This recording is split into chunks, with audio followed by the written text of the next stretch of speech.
Gents, to take a line out of tonight's movie, better to be dead and cool than uncool and listening to this podcast. Well, that's default, yeah. Gents, how are we? I would have gone the other way around. You reckon? Yeah. Gibbo's back. Finally. You're welcome. A return. The prodigal son. He's rolled in the door and he's coughed up. Steel horse. He has coughed up Harley Davidson and the Marlboro Man. Again, you're welcome. Alright, before we get to Harley Davidson and the Marlboro Man, quick whip round. What have we been watching? I think me and Jared will knock ours out fast because, Gibbo, I believe you've got a fair old list. I've got about 2 months worth of gear, so... Right, okay, well, look, I'll knock mine out real fast. I watched the first couple of episodes of Better Call Saul. Loved it. Feels very much like Breaking Bad in the sense that Breaking Bad started kind of comedically, a little bit like this has. There's a couple of piss funny things. You mentioned his opening case discussion where they just put on the video of these guys cutting corpses' heads off. Yeah. But the second episode was even funnier where he's engaged in a negotiation with Tuco about how much damage they're going to do to these two blokes, these two skateboard guys. I thought some of it was piss funny, so I'm really looking forward to seeing the rest of it. I watched a documentary, one of the 30 for 30 documentaries. I Hate Christian Leitner. It was bloody good. It actually looked at why do we hate him, the 5 points of thing of Leitner, and kind of debunked some of them. The whole thing. The white guy from Duke.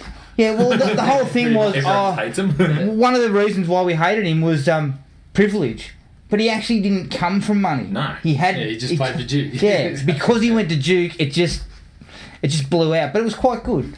They spoke to him and they spoke to a heap of other people around him at the time. And the only other thing I watched the first episode of the TV version of The Mist. Not bad. Yeah? Yeah, like, the setup's okay. They obviously, with the Mist sort of covering everything, some of the special effects are a little bit ropey because, they have whole sequences where everything's just surrounded by it. And they use it they obviously use CGI, and some of it's a little bit unconvincing, would be the word I'd use. But decent-ish start. But that's me. Well, I watched one that I meant to talk to you about and I forgot the last time. I knocked over the first, the only season of Frequency. Oh, yeah. Yeah. Quite honestly, it was better than it had any right to be, really. The idea just works. If you just cop the fact that, this cop is talking to their father on a ham radio, the idea about how they can manipulate cases and solve cases working back and forth is really good. It probably could have done with an 8-episode season, I reckon. Because it was how long? About 13? It ended up about 13 or 14 or something, and it just meandered a little bit. But for the most part, it was pretty strong. The acting was all right. The worst part was probably the old age makeup on some of them. But for the most part, it was, I enjoyed it much more than I thought I would. So, it wasn't bad. A bit of a shame that it won't be going any further. I'm a bit like you. I just feel the reason why the movie works for me is because 100 minutes. 100 minutes is all you... Dennis Quaid. Sorry, I was getting mixed up with that. Stir of Echoes. I get the two mixed up all the man. time. Not as big a fan of Randy Quaid. But I think the movie works because 100 minutes is enough. Yeah. I think there was enough there to explore, but it would have been better on something like Netflix where you can just determine, we've got 8 episodes. That's what we're going to run with. So, that was all right. I started watching Swedish Dicks. Swedish Dicks? What the fuck is that? Is that the one with Peter Stormare? Yeah. He meets this other Swedish bloke who's a DJ who then decides he wants to become a PI as well. So they're both PIs in LA. It's quite amusing. It's got some funny bits. It's not an absolute gem, but it's got some amusing bits. And Keanu Reeves is going to show up essentially as like John Wick, but kind of like a bad guy. Oh, okay. So it could get interesting. Yeah. Peter Stormare, just his accent and his mannerisms and stuff, gets me a few. It's weird that he's not playing a Russian dude. Yeah.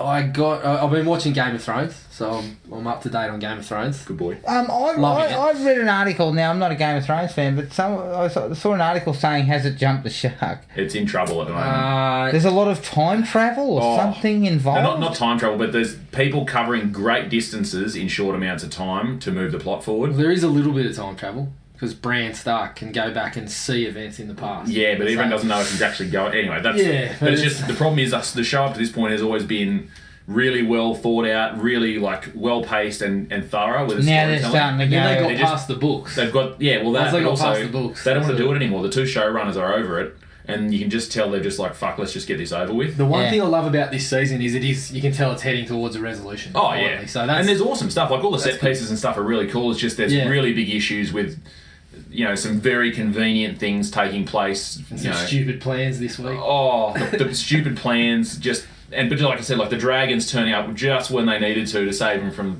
they were fucked otherwise. It's just a lot of that stuff where Game of Thrones previously would never have done that. No. So it's a bit troubling. I'm a bit worried, but fuck, it's still amazing. Yeah, it's still doing the job for me. It's still entertaining as hell. And my last one was I knocked out the Defenders. Okay, how is the Defenders? Don't tell me about the end of it. No, I'm not going to ruin the end. I was really happy with it. I thought it was really good. It was good to have Daredevil and Jessica Jones back, and those two especially have really good chemistry as well. Yeah. There were some things I didn't like about it, but for the most part, the fight scenes were pretty cool. They started to develop this Power Man and Iron Fist thing with Luke Cage and Danny Rand. Danny Rand wasn't as annoying. They minimised him a little bit, but I was really happy to see him. If he has to say he's the immortal Iron Fist one more time, I'll die. And use the fucking thing. Yeah. Yeah, he waits until he's almost dead in every single fight and then he goes, oh, Gold Fist, go! But yeah, I was really happy with it. The first two episodes... Is that That's you? me. Okay, well, I'll knock that off because I had that on there. The first two episodes, I was really worried because fuck all happens in the first two episodes. It's really slow, together. and none of the characters are even interacting yet until sort of like the end of episode 2 of episode 3.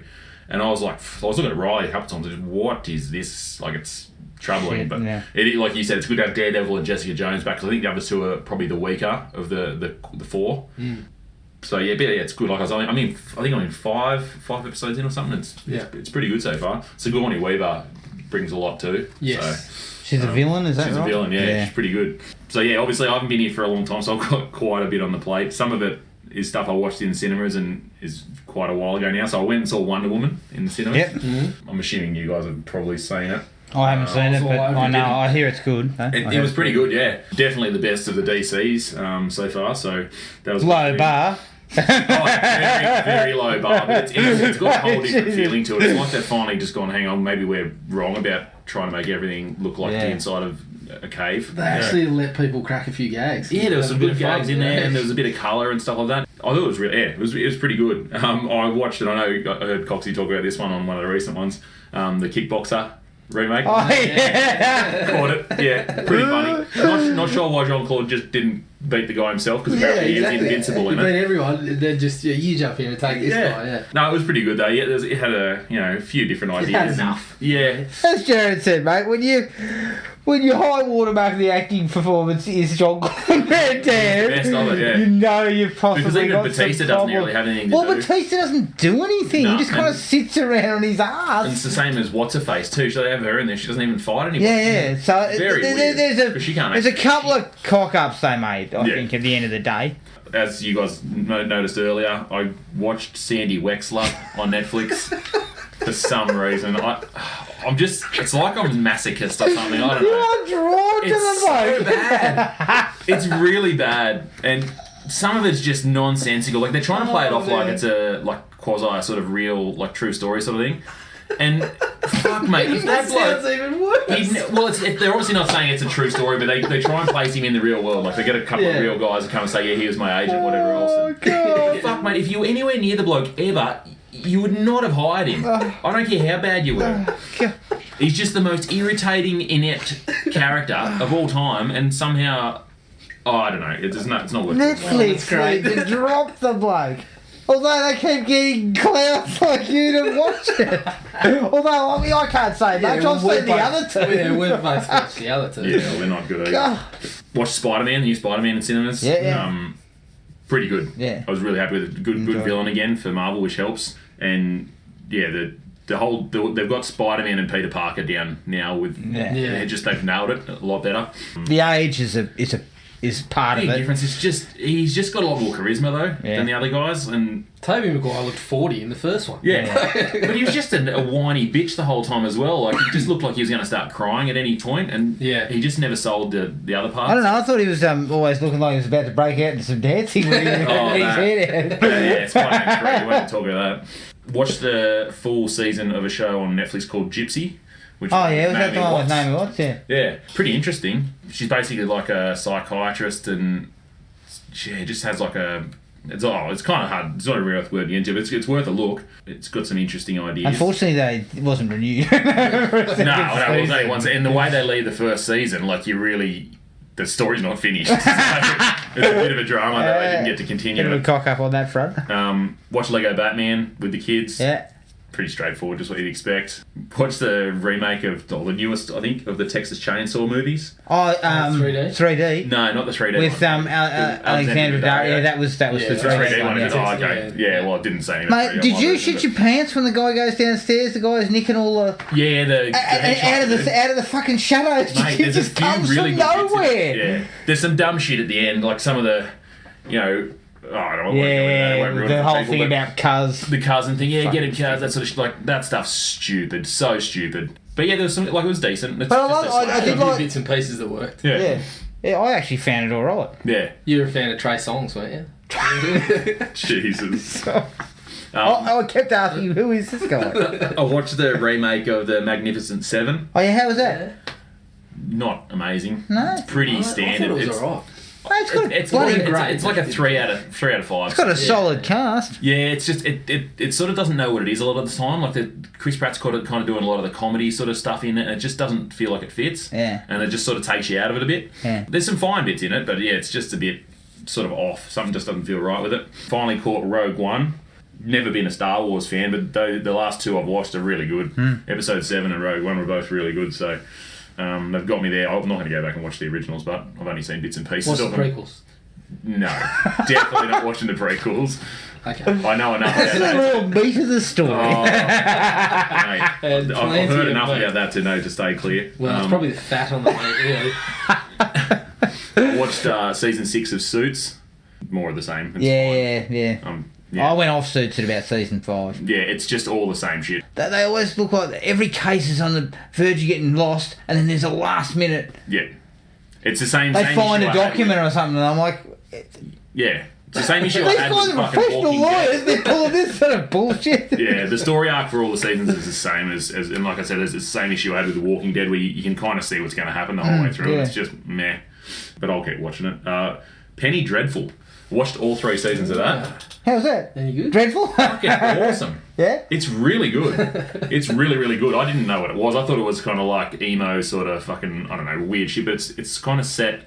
set in like the middle... around like the what's his name? Jack the Ripper sort of era. 1800s or something. But it weaves a lot of different like monsters stories in there with it. There's Dracula, there's fucking werewolf, vampire, that sort of stuff. Like there's all sort of weaved in around this like occult stuff. Interesting. It's really, really good though. It's definitely like it's a heavy recommend that one. I'm pretty dirty with it because it didn't get renewed after the 3rd season either. Didn't it? Yeah. Is it on? It's on Netflix. Yeah. Oh, actually no. Stan. It's on Stan. I thought you would have seen it. To be honest, it's right in your wheelhouse. Yeah. Are you sure it's on Stan? Because nothing's on Stan. I've been meaning to watch it, and then I heard it was going to get canned. It got canned up because Eva Green wanted to go and do cinema, so she went and did fucking Mrs. What's her name? The Home for Peculiar Children or something like that. Miss Peregrine. Miss Peregrine's, yeah. So she went and did that, but it's a shame, man. It's really, really good. I swear it's on Netflix. I thought I'd seen it. Might be. Maybe. It's definitely on Stan anyway. Anyway, 3rd season. Like I watched like all seasons 1, 2, and 3 all in a row and couldn't get enough of it. So yeah, right in both your wheelhouses though. Watch the 1st season of Westworld. Yeah, that's really good. Really like it. Yeah. It's good. So you got all the way through? Yeah. Yeah, I quite enjoyed it. I'm not going to say anything about it. I was just you can't say anything. It was an interesting way of telling the story once it all sort of unfolded. And is it also on Stan? No, it's on Foxtel. It's on Foxtel, yeah. Shit. And the only reason I got to watch that is because I got Foxtel to watch Game of Thrones. I got Foxtel now, and I will not be renewing because it is a shithouse service. Shocking. Oh my god, it's Always so bad. Stops. The buffering. It doesn't matter whether you watch it live TV or on demand or anything. It is dog shit. And I've emailed them a bunch of times, and not one response. Nothing. Yeah, well, that was their relaunch. They can because previously right it was off. Foxtel, my Foxtel, something like that, and so. The big relaunch to get Game of Thrones. Oh, it's Foxtel now. Everything's changed. It's the fucking same app, and it has the same issues. Oh, mate, because I got straight online to see if it was an issue with me because my internet's not the best where I'm at. I've only got fucking 4G, and it's just rife. The whole internet is just covered with issues with Foxtel now. So I'll watch the next episode of Game of Thrones, and then I'll be punting it instantly. Yep. Right. So I was making sure I got the other stuff that I wanted to watch on there and got it covered. So, but yeah, Westworld was really good. I watched Gods of Egypt with the little bloke. It is really bad. Gods of Egypt. Gods of Egypt. I Yeah. don't even know what it is. It's along with Gerard Gerard Butler Butler and, and it's Alex Proyas. I'm out. It's bad. Alex Proyas. What's happening? I know. Oh, it's Jesus. sad. He made some absolute corkers with The Crow and I, Robot. Dark They were City. really great Dark movies. City's fantastic. Yeah, no, this is Things terrible. went pear-shaped when he got fucking caught up with Nicolas Cage.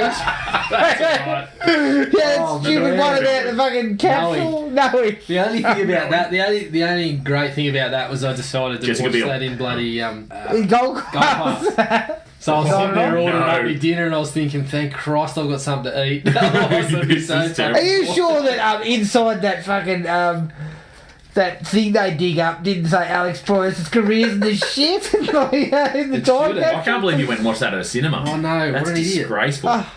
Jesus. Neither can I, really. But yeah, Gods of Egypt's got one of those issues where it casts Gerard Butler and Nicola Costa-Waldau as gods in Egypt. Like, do they know they're all black people? Because that's super not alright. It's just the special effects in it are fucking bad. Isn't Nikolai isn't he German? Like a blonde? He's an Aryan, yeah, like full white guy. And like, no, Great actor, but yeah, probably don't watch it. Probably shouldn't. Shit out special effects, like really bad CGI stuff in it. It's just bad. Hollywood. Thanks again. I watched watching because it's one of those ones where they release episode by episode, week to week for Shooter, the series on Netflix. Oh, yeah. Pretty good. Yeah? Yeah. Sorry? I mean, Bobby Lee Swagger. Isn't that his name? Yeah, Bob Lee Swagger. Great name. I'm a redneck, but I got some swag. That's good. So, yeah, what's his name? Ryan Phillippe. Ryan Phillippe. Yeah, He's alright? he's really good, and he's bogged. God, the guy doesn't age. I was thinking he He's mid-40s, isn't he? Yeah. he must be, but he looks like he's 20 years old, and he's jacked. Yeah. Very impressive, but he actually is one of the producers. I think he's a producer Yeah, for it he as is, well. yeah. So he's kind of really like pushing it forward, and it's actually a pretty good show. It's on Netflix. So It's on check Netflix, that so out. yeah, check that out. So yeah, they're halfway through the second season now. Obviously, Game of Thrones we talked about. First couple of episodes of Defenders I've knocked over. Oh, and then I've been watching Black Sails on Stan as well. yeah. Oh, yeah. Yeah. It's not very good. Isn't it just like Game of Thrones with pirates? It's shittily written Pirates Game of Thrones, basically. Game of Pirates. Yeah. So instead of like tits and dragons, it's tits and pirate ships. Yeah, excellent. So I don't Nah. know. I'll keep watching it, but it's not blowing me away with anything at the moment. It's pretty basic. Really pretty sets though. They're all in the Caribbean, and fuck, what an area. Yeah. But that's it. That's it. That's it. I've got it covered. Jesus. Yeah, you've done well to get that out that quickly. We're less than 20 minutes. Not too bad. All right, we'll take our first break. Here's the trailer for Harley Davidson and the Marlboro Man.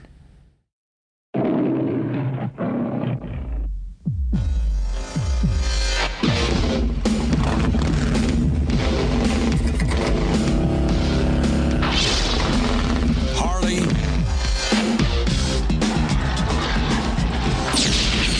Marlboro. If you want to ride their road, you gotta know the rules. Never play cowboy School's out, boys. in a room full of Indians. It's better to be dead and cool than alive and uncool. Never go into a bar I can't watch this. unless you're willing to get smashed. Doing pretty good up to there. Never ride a Brahma bull Strap on your seatbelt, get ready to fly. when you can take a bus. Does that look like the work of two-bit hoods? Yeah, pros would have used my keys. Never rob a bank. Get back what's mine and kill these men, okay? run by bigger crooks than you. Hey, man, that's what friendship's all about. Never resist an arresting officer. Okay, cowboy, let's blow off some steam. We gotta talk to the man upstairs. Stand my tail. No problem.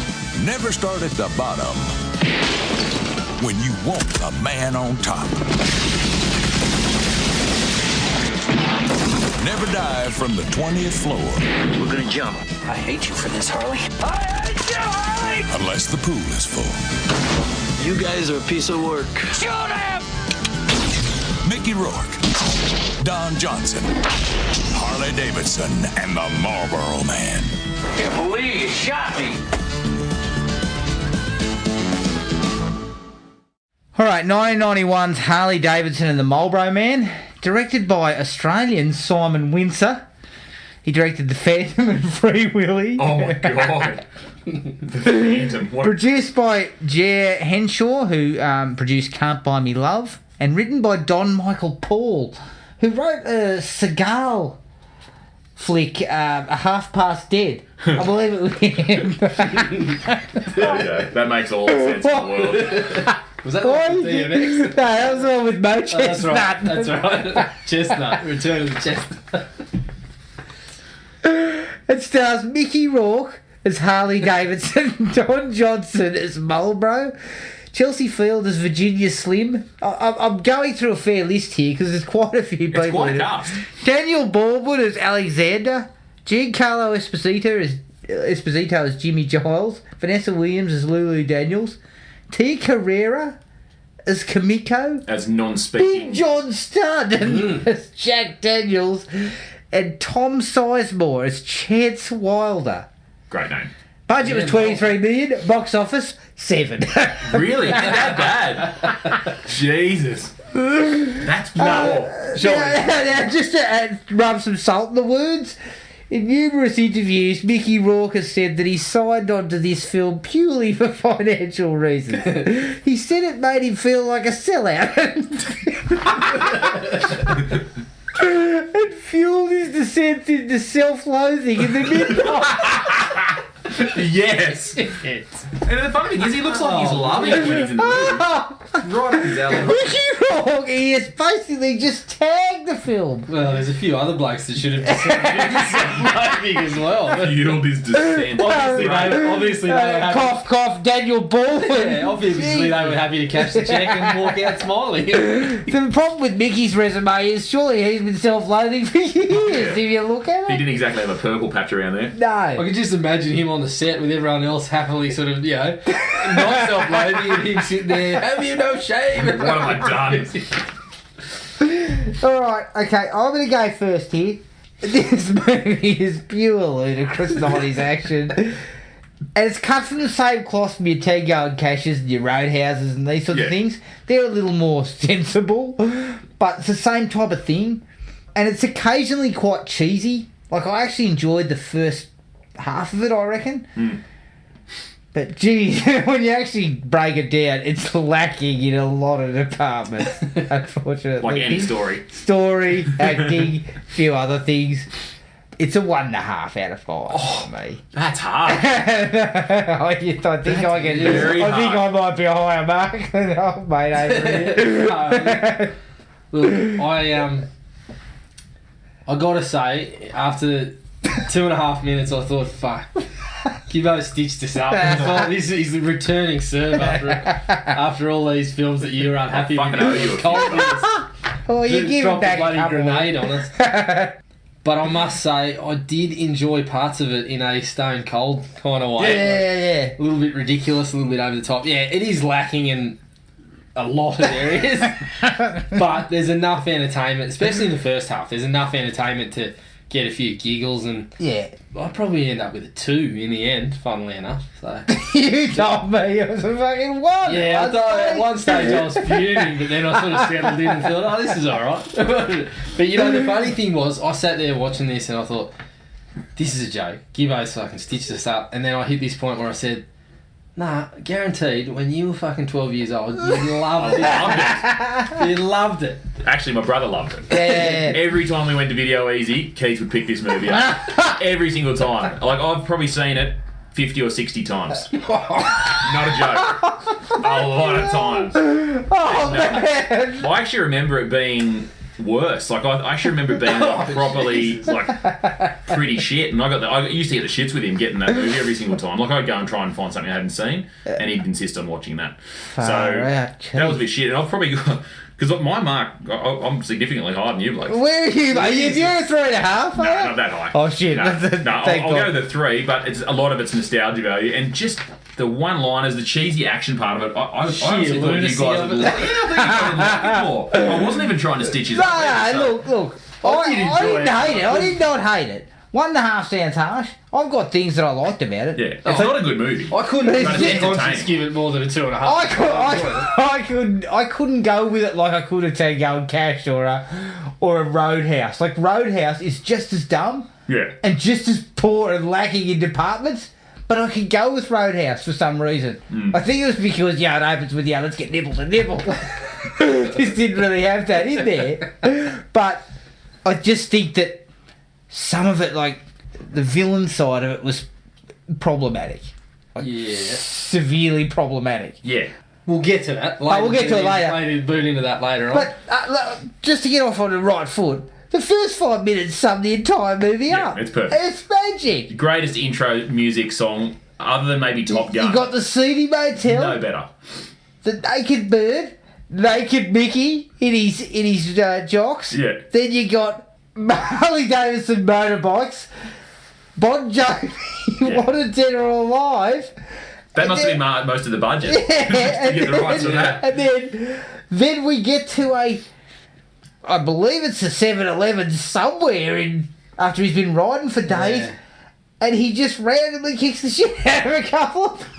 Well, I've got to say, when it sort of opened up and Mickey was throwing down the challenge to Brian Bosworth, because I believe they were both in 91. Yeah. So who could have the tightest crackers in their opening scene in the movie? I thought, oh fuck, what have we got ourselves into here? And then as soon as I heard the shimmer of Jovi come in, I thought, Gibbo's got me, the bastard. I was in. Thinking about steel horses. I was in. And the thing for me is the locations on the drive. The mountain tops and all that. Throw a lake in and you it's a 3.5. Look, just as far as who's got the tightest crackers on, look, Bosworth's right back. Got it. Bosworth killed him out. The other thing too I loved was when Wanted Dead or Alive's going, there's a montage of the bike and him starting it up and getting on it, and it reminded me of Ash and Evil Dead when he's getting his chainsaw out. They just kept showing a shot of something and then a quick shot of something else. I was thinking, this is fucking great. I love he's going down the highway and then the camera inexplicably does like a twirl. Like a full 360, like rotates. Like, why are we rotating? We're going down a highway. Oh. But yeah, that intro song, like, so good for this movie.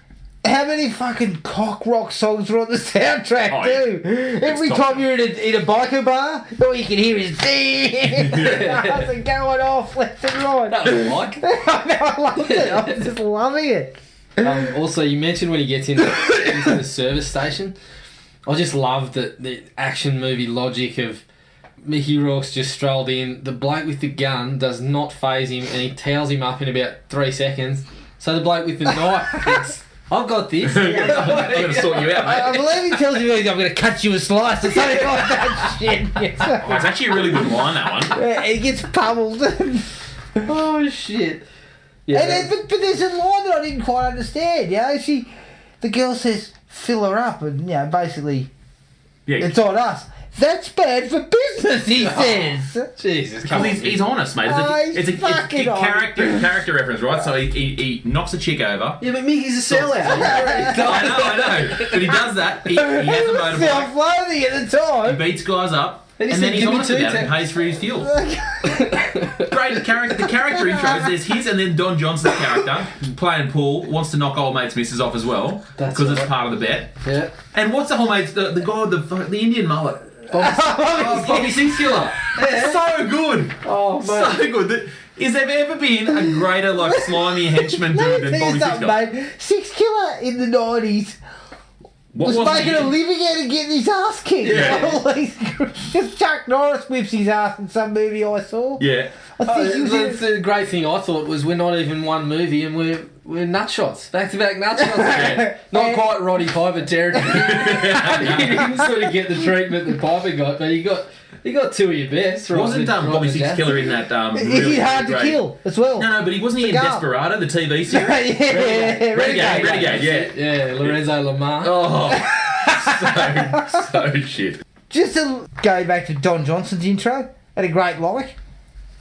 Opens with a girl derobing, gyrating on a Harley Davidson. Yeah. And Still keeps the leather braces on. Yeah, and Don is giving us the 5 rules of playing pool.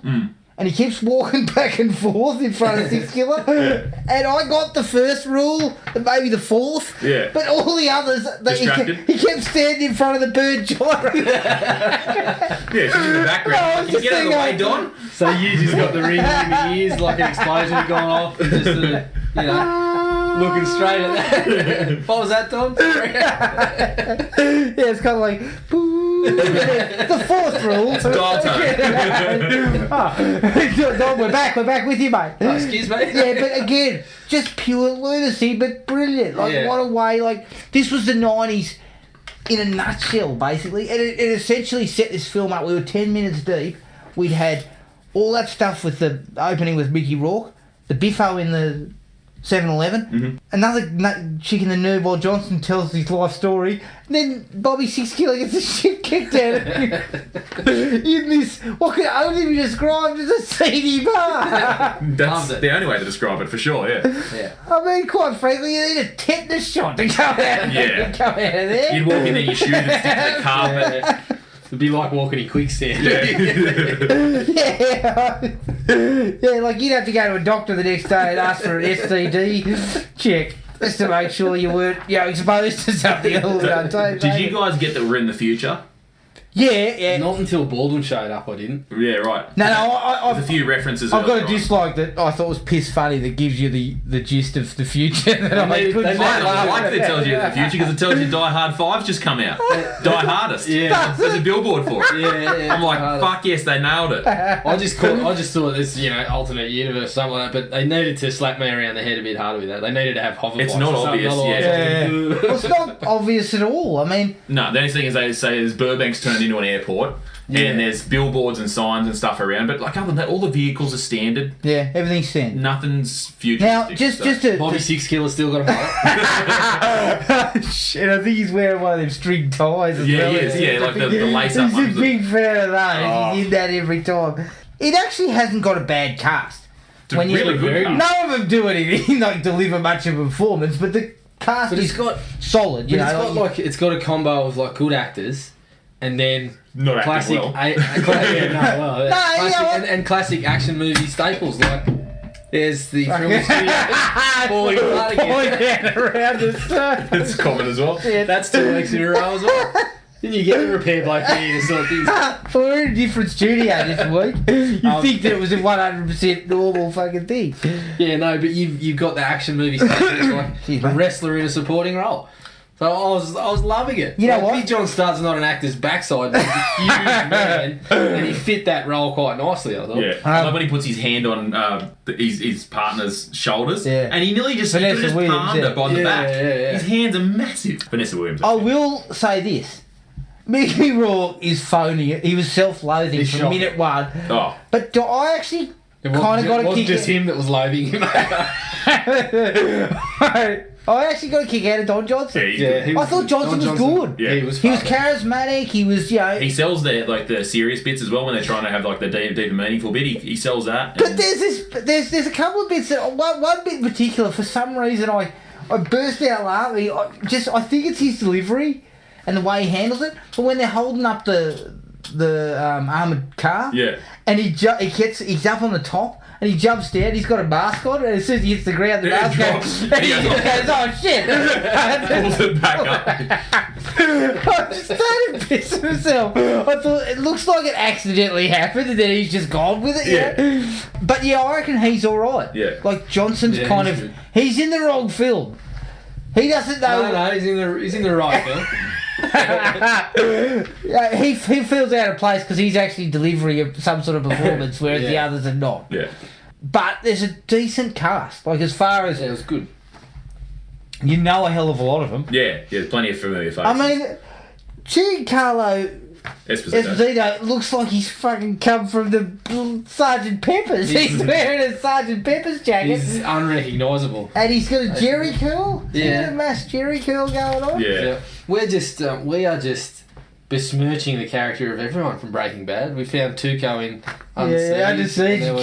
Kicked him pretty hard. Who was the other one? We had someone. Mike Emertrout. Mike Emertrout. We've chucked. He came in for a fair old kicking.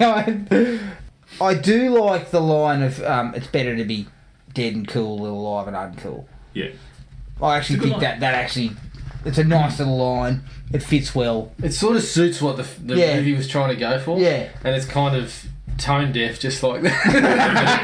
A little bit. Oh, you could tell you thought that was going to be the big line in the trailer, and it just sort of, the line works okay, but then you kind of look at it in context and kind of chuckle a bit. Well, I think the tone of the film is, I think you can give it a little bit of, cut it some slack, because the tone of it is, I think, a little bit out there anyway. Yeah. It's not, they don't really add any sort of serious notes to it. No. And, from the opening minutes, you kind of know what you're looking at. Yeah. You're going a bit broad for me. I had a few more sort of very nuanced lines. Yeah, Get us specific. I love the little bloody backroom set up through the payphone for some reason. Yeah, I thought that was cool. Although, if you think about it, it's not the wisest. If it's the cops that have happened to get the number and you just open the door. Oh, fuck. Yeah, it's like there's a little slider. Yeah, that doesn't really work. But I did like the whole kind of setup. It just it fit really well because it's in the future. But these two sort of desperado type. That's the sort of shit that you can imagine in a western, the little back rooms kind of set up. And, so that kind of speakeasies and card game. That kind of fit really well, and I sort of liked that. That lent it a bit of. I didn't mind that. Yeah, I was pretty happy with that. Big John Studd, he doled out another nut shot. I don't know if you noticed, it was sort of a modified squirrel grip. When he grabs him and whips him with it, it throws him out the window into the car. Straight for the crackers. What is it about the last few movies that involve people getting nutsacks abused? Roddy Piper, when you said it, his ball after that pummel he takes, it's just a bag of fluid. It's just crushed. Gross. Yeah, it was kind of, I think, on the back of that, and then have Bobby Six Killer cops it. So then when John Studd was going for it as well, I was cracking up. I couldn't help it. All I could imagine was every time I see a nut shot in the movie now, I just go, That's all that I hear. Poor old Total Recall. It started though. Didn't it? Jesus. You actually brought up the robbery where his kind of face mask falls off. There was a couple of really the robbery sort of set up as a bit of a shambles because there was a couple of funny lines like that. And there was a bit, there was a line about, does this look like the work of 2-bit hoods? And then the guy's like, yeah, pros would have just taken my keys. And there was a few laughs like that through it. Yeah, I like that. And then they had the motorbike slide to kind of finish it off too. Yeah. So they threw in a cool little sort of set piece, a little bit of action there. I was a big fan of that. I was a big fan of the scene where they busted the believability was stretched with that bike slide though. Oh, it was out the window. He drops it and it instantly flips. It would have just dead stopped, and then they go back to it and it's still sliding. And it slides for about a K. Yeah. But I thought that entire sequence where they robbed the armoured car is actually pretty good. Yeah, it was good. A few laughs, a couple of laughs, a little bit of action. One of my last things, that I liked was I really did like the aeroplane graveyard. Yeah. Where they have the shootout. That's what I'm about to I actually think that's an excellent place for it. Great action movie setting. Yeah, it was such a nice set. Yeah, a really nice setting. and it really works for the sort of thing you're going for, where you're hiding in amongst. You're perfect for paintball. Yeah. Perfect for paintball. There's so many different things to hide in and around and on and stuff. So. Yeah, I had that. I also, just in terms of other things for action movies, the high-rise finale as well. Just action movies. Yeah, you got to jump off the top, then someone gets shot out a window, all that sort of shit. You've got to have them in action movies. High-rises, airplane graveyards, both go-tos. Yep. What'd you have, Coxie? I had the fact that Sven-Ole Thorsen shows up in a Night Arnold movie. He was one of the cronies in the black jackets. He looked fucking ridiculous. Yeah. He would have looked like he was stuffed into it. He was squeezed into it. Like painted his jacket on. Yeah. So that's Sven-Ole Thorsen.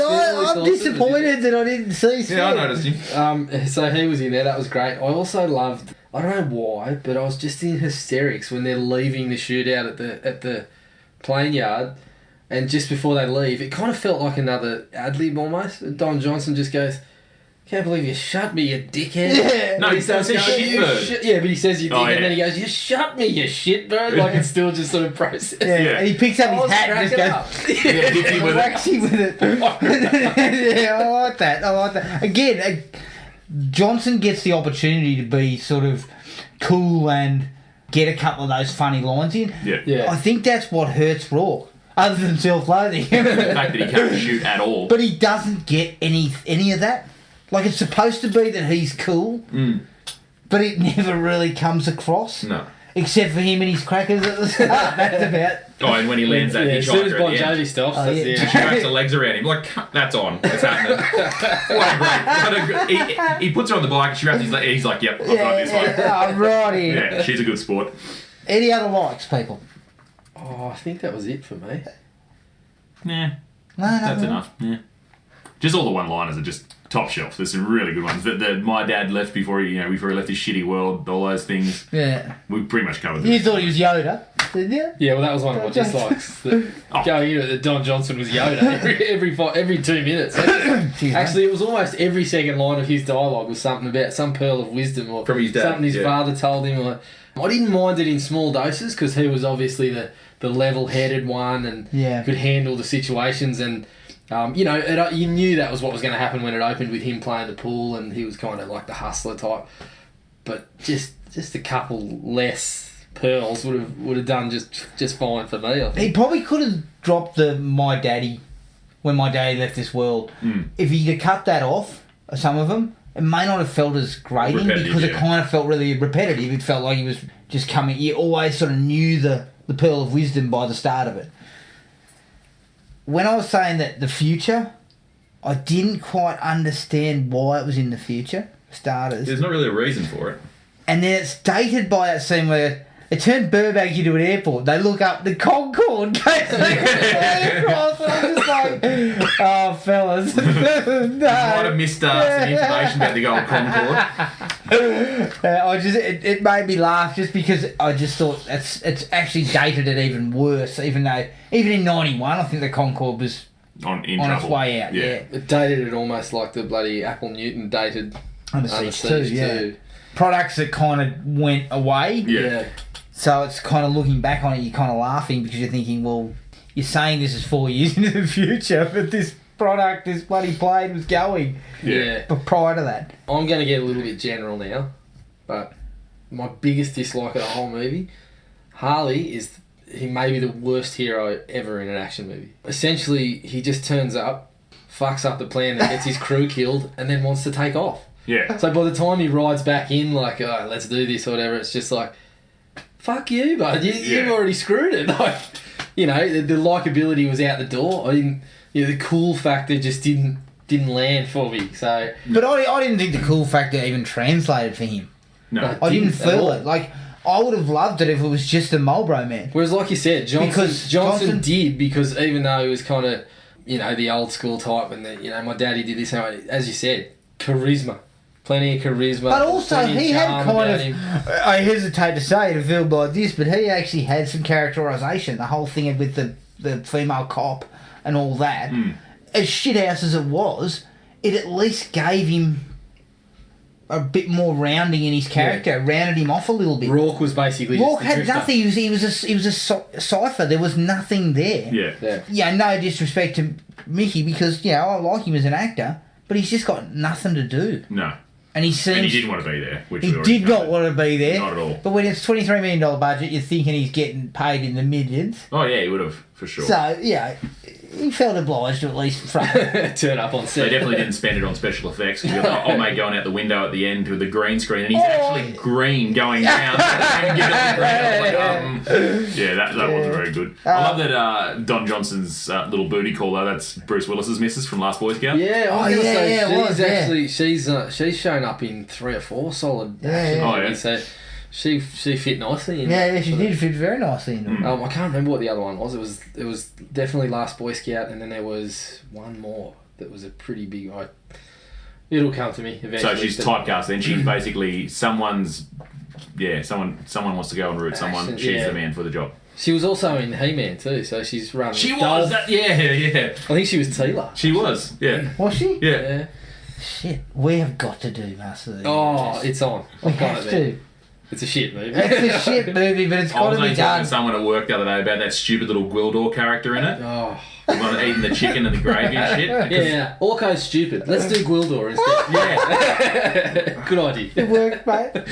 Okay. I actually you had the quips as a like, which for the most part I would totally agree with.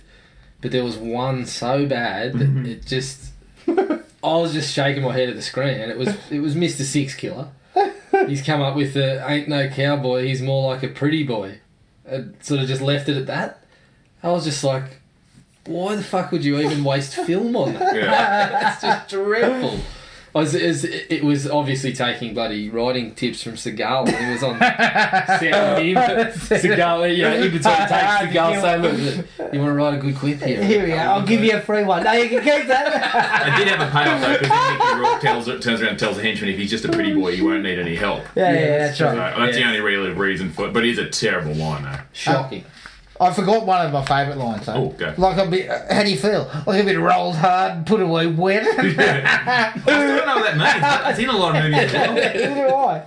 Last Boy Scout has the same line. Yeah, it's the same thing. Yeah, maybe the chick took it over and said, what about this line Bruce Willis says in the other movie? Roll it in here. There you go. No, it's a girl. It's the 6 degrees of Steven Seagal. There's a girl said, look, here's another one you can have. Okay, look, the plot is pure nonsense. Basically, what they seem to have done is got all these cliches and action movie staples, jammed them in a blender, and just blended out this, I don't know, misogynistic puree that they managed to come up with. It's 25 minutes before we actually get to what the issue at hand is. We don't even get to them saying, yeah, we'll take up the challenge. And even then, I'm still unsure of the issue at hand. It's 25 minutes and you're introducing like something that should be in there within about bloody 5 minutes, you know. Well, there's a problem here, and it's not really till they get to the bloody bar, because the whole thing is, okay, we've got to save the bar, but then that turns into, oh well, we fucked up the plan to save the bar, and now everyone's dead. So what problem do we have to solve? The problem changes. That's the issue I had, because they say later on they go back there and say they still want the bar. What for? All your mates are dead. Yeah, it's exactly. ruined. So everybody that used to hang at the bar, riddled with bullets. Because you two are pissed off. You haven't been to the bar for a while, but yeah, we want the bar, so we can just fucking leave it empty. But also, a couple of things for me is it just me, or does it feel like things were cut from it? Because it's really disjointed in parts. Like, scenes blend into the next scene that don't seem to have any connective tissue, and I was kind of like, did we lose something? Was something lost here? Yeah, so just taken out. Editing issues. Also, they always talk about sort of that family dynamic, the crew. I didn't buy it. No. You only met the crew for 5 minutes. The problem was the crew started to have a bit of that vibe. Yeah, and then they killed them all. They killed every single one of them. And obviously Mickey Rourke slept with one of his supposed brother's wives. Yeah, exactly. So of all the women to be sleeping with, it's not that massive dude's missus. No. Yeah, I don't know. But like, I don't know. It's I'd sleep with Don Johnson's missus. If your family, you wouldn't do that, you know. Don's wiry. He's got a bit of reach, but you could probably take Big John Stud turns up. Yeah, fuck. I messed that up, didn't I? Okay, let's look. I talked about acting. and I said it's not too bad in parts. Daniel Baldwin is just terrible. Piercing blue eyes, though. Piercing, like, and a great careful Artie style eyes. No, settle down. Silly. But his crew look fucking ridiculous. They're black. I mean, he looks ridiculous. Kevlar dryers and boats. But then you got Sven in the background too, squeezing into his dryers and boats. I said to Gibbo when I was talking about it. Basically, he looks like a burnt sausage. I said that was the only vibe that I got that this was futuristic. They had their Kevlar jackets. Because he looked kind of like Neo, but I started referring to him as Fat Neo. Because he was chubby Neo. He's very plump in it, isn't he? But he's just... There's no menace whatsoever. There's a lot of inconsistencies. He looks like he's going to blue steel you to death. Plus, he's like a horror movie villain because he never runs anywhere. He just walks and still catches people. Yeah. So that was a bit stupid. Yeah, the piercing blue eyes look like they're going to fucking... You know... it's drill into your skull. Yeah. But he is as wooden as... Mate, he makes Cigar look like De Niro. I'm not joking. He does. Oh, shit. He is really, really stiff. Yeah. I think he was kind of going for the, like, the really high-end hitman sort of thing. Yeah. Similar, and again, this is another thing from Last Boy Scout, the Milo character. Yeah. That guy pulled it off. He's got a lot more to do, and he's obviously a much better actor. Well, that guy, comparing the two, I guess, that guy had more to work. Like, he spoke a lot more, and he had back and forth with Willis. Yeah. That worked. This, there is no back and forth. I think he only speaks about 4 times or 5 times. Well, when he goes and talks to Sizemore after they lose the bank thing, and he says something about them being dilettantes, no one uses that word. So he's obviously like... the future, he thinks of himself as something that's the future line. Yeah, I don't know. Sizemore, gelling his hair back on. There's a lot of gel on set. Him and Baldwin. Yeah, his hair is just slicked back to his... Sizemore's given a pretty shit performance too. Yeah. I think it's very early. I got a couple of issues with Sizemore. Yeah, we were talking about early Sizemore. He was in lockup as well. Was he? How was he in lockup? He was at least decent. Yeah, but 2 issues with Tom. There's one point where he's talking Japanese. It's not Japanese at all. I don't know what that is. He's just going. That's it. One of them's obviously not related to the movie as such, but it was actually pretty hard to watch him as a drug runner, given his real issues with drugs. Yeah, like watching him there and spout that shit, it was kind of uncomfortable to watch because he's been fucking at rock bottom a couple of times. I believe he's got his shit in order. He's got his shit together. He's in Shooter. He's in Shooter, yeah. He's been in some real strikes. Like recurring? Comfortable. Yeah. So he's in a regular role. Yeah. So he's a CIA guy. He's a handy actor. Yeah, he's very good. He's good at what he does, for sure. He's really good in all the Kill Bill stuff. He's an outstanding actor, but it was just a little bit of a sort of subtext to it that made it was a bit uncomfortable. But anyway, the other thing is that he may as well not even be there. Like, he's in about 3 scenes. He's just the head of the conglomerate. Yeah. So all he is to show up as, this is the head bloke, threaten them a little bit, and then he's gone until they turn up to kill him. Yeah. Basically. So it was, I don't know, you'd be better off if it was an issue with bloody hiring actors, and you may as well have just hired some bozo off the street who could be on set all day. But... It was very problematic, given that the story was such an issue. The fact that you didn't even have some bloke just to... He was meant to be the puppet master. He was meant to be the string puller, but... Yeah. He never... Who gave a rat's ring? Yeah. Because the Kevlar vested idiots were doing most of your work. You would have been better off putting Sven Ollie Thorson on the ground and in the office. You can have dual roles. He's the headmaster, but he's coming to get you as well. Like, he's coming out of the office with his jacket. Yeah, he's like, oh shit, am I going to do this myself? Right, I'm going to get my Kevlar vest on. I think you might need an extra large. With the Kevlar vest, I had a problem with this too, because when they did the bank robbing bit there, these blokes are all loosening up. They're all getting shot, nothing's happening. Yeah. And then later on, people get shot through them. So like in the aircraft graveyard, one dude gets shot in the head, but then they shoot him in the chest as he's going down, and is that because of the Desert Eagle though? Well, that's what he was shooting at him with at the thing. Was he? Because I thought he was. It took him a while to work out to bloody aim at the head too. Yeah, like pretty straightforward. You would have Yeah, thought. you would have thought, okay, yeah, you got your jacket on, but I don't see a helmet on there. It's like the inverted Ed Kelly, like shoot his legs, you know? Like, where's the iron not protecting his body? Yeah. Forget the Kevlar. At one point, they're in dark suits and turtlenecks. It's the future, but turtlenecks are coming back. I fucking hope not.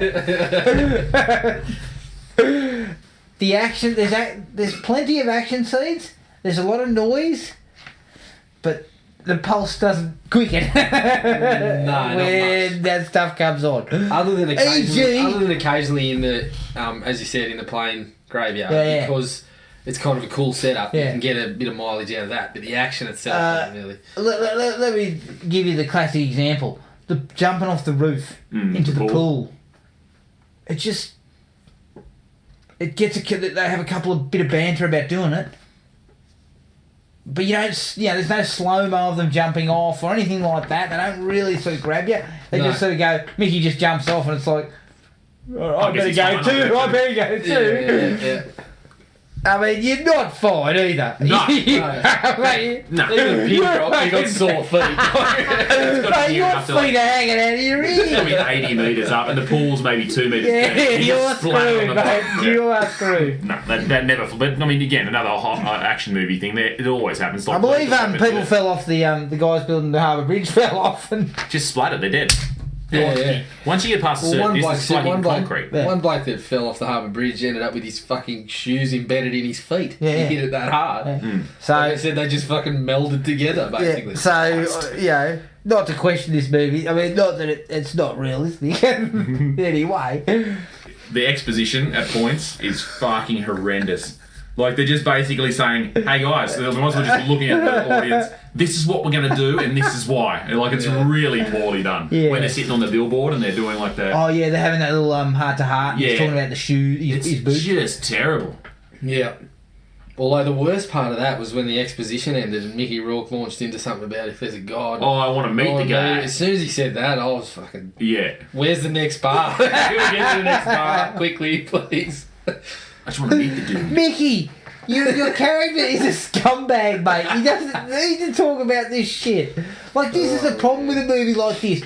It doesn't know what it wants to be, because one bit we're in a bloody, a disgusting seedy bar watching with tits going everywhere, and blokes getting hit in the nuts with pool cues and stuff. The next minute we're sitting on a big sign crapping on about God. Yeah, like he says, are you talking about heaven? And he goes, no, God. Like, but it's like real thought. It's like, sorry guys, this is shit. And Don Johnson's looking over to the director going, Mickey's. Get me out of here. Mickey's going off the reservation. Mickey's assembling the product. Shit. I didn't have any other dislikes because it's basically a perfect film. So. I had a couple. I think the ending goes on for way too long. I mean, adding the Sizemore shootout. Gibbo alluded to it, but it's just dribble, isn't it? And it's kind of like when they start, like they got the gun. I shoot him, or whatever. I can't shoot him, unarmed man, or whatever. And then he gets the gun, and I half expected fucking Frank Drebin to walk in. And it was just a schmozzle, and then kind of and then after all that bullshit, we decided to go up to Sizemore's office to sort that out too. Yeah, that was terrible. And as Gibbo mentioned, the green screen on the fall was a little bad. I must admit, though, it looked like they dropped a grape out the window. Just this green amorphous blob falling towards the ground. I did get a laugh out of the helicopter pilot. Yeah, he's taking Baldwin back to the high rise. Yeah. And he's crapping on about something. I can't remember what he's crapping on about. And Baldwin just says, shut the hell up. And he goes, okay. That actually worked alright. I didn't like it came out of nowhere, but the fact that he just said, yeah, these blokes fuckwits and came shooting at the office. I didn't mind that so much. It was a bit stupid, but it provided a little bit of a spectacle. It was much needed. Meanwhile, when he waves them out of the way, he's like, "Guys, get down! I'm going to shoot all these baddies." Everyone's looking at him. We can just die. I'll just tuck the bloody thing. I'll just tuck the Kevlar jacket up a little bit higher. We'll be right. I'm alright. I'll take you on. Another action movie staple, though, having a helicopter hover outside a high-rise with the minigun. Another Matrix thing. They stole the jacket and the helicopter from this movie, obviously. So yeah, big fans. My last one was the Marlboro's love story angle. Kind of provided a bit of something, and then it just gone. Yeah, because she didn't. Did they get together at the end? No. Well, he gave her that line about, I can't remember what he was saying, but he was basically saying goodbye, and she kind of just, a couple of tears, and then she's off his side. Turns and jumps back inside. Go and have another route. No problem. I thought it was, like, I didn't mind that, and it actually played, she's a cop, so it could have provided a little bit of something in there.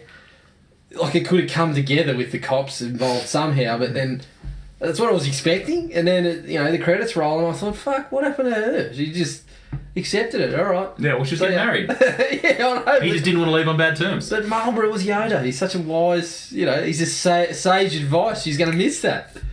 Talk about other issues then. When he goes to see her, when he rides up beside her on the bike and pops a wheelie, the gearbox will drop clean out of that Harley. There's no way. No, sorry, bullshit. Gives her the bird and everything. No, that's not happening. Yeah. I didn't have any other dislodge, but good. I shouldn't. Any others from you, Ped? No. There's a lot going on, a lot to process. I think I'm still sort of working through it all. You guys will work your way up to a 3.5 soon. Yeah. I've been known to think about it. I want to go back and listen to what score you guys gave Action Jackson, because if it's better than this, I gave I think Action Jackson was slightly more coherent. Yeah, definitely more coherent. And Craig Baxley directed that, so everything was fucking blowing up. Could have used a bit of that. Fireball. Yeah, there wasn't a lot of explosions here. No. Well, everything was fucking padded in Kevlar, so you couldn't blow anything up. I don't know. The future. Yeah, the future. Explosions were outlawed. Yeah. All right. Well, that was Harley Davidson, the Marlboro Man. If you want to get in touch with us, send us an email at thrillme@ionet.net.au. Like us on Facebook, Thrill Me Podcast Australia, or at Podomatic at thrillme.podomatic.com. Next episode, double bill, Gibbo, another choice of yours. Yep. You're welcome again. Double Amityville. I thought Gibbo tried to lay this one at your feet. He did. Don't worry, I went, brilliant. Amityville Horror from 1979, so the original. We needed Don Johnson in here to fucking tell us a few, wise truths about some of the movies we're picking, I think. Problem is, he would have told us not to watch Harley Davidson and the Marlboro Man. That's right. And we're also going to cover the 2005 remake. Okay, well, until then, take it easy, and we'll catch up with everyone later. Cheers. Find the podcast at Podomatic or on iTunes. Don't forget to rate and review. Like us on Facebook at Thrill Me Podcast Australia, or contact us at thrillme, all one word, all lowercase, at ionet.net.au.